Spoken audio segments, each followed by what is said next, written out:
autorités, le gouvernement magistralement mobilisé, ont exprimé une attention toute particulière sur les défis que rencontrent les populations, sur les priorités stratégiques, sur la planification, sur les orientations de développement. C'était une très belle cérémonie. Cette cérémonie a permis de montrer une très forte mobilisation des autorités, des structures de l'État, des mécanismes qui permettent de mobiliser l'ensemble des parties prenantes, la société civile, le secteur privé, les partenaires au développement y ont répondu aussi de manière significative.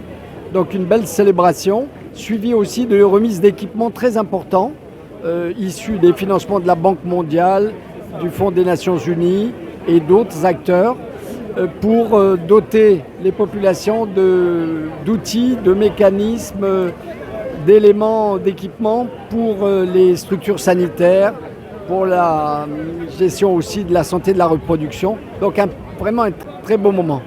Mesdames et messieurs les représentants des organisations du système des Nations Unies, des organisations internationales, des organisations non gouvernementales accréditées en République de Guinée, mais ma satisfaction est aussi ailleurs. Et cette satisfaction, c'est d'être associé à la célébration de cette journée.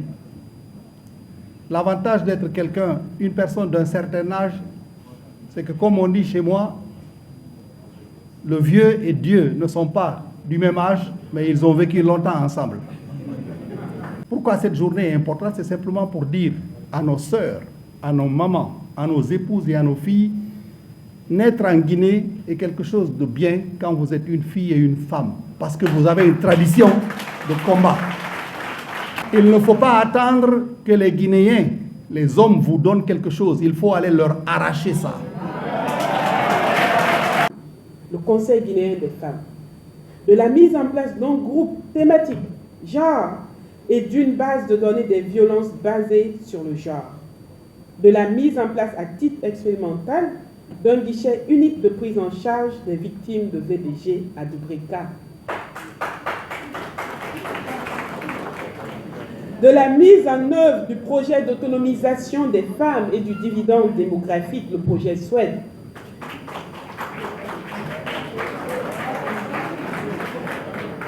des efforts soutenus de mobilisation sociale et communautaire qui ont permis une baisse de la prévalence des mutilations génitales.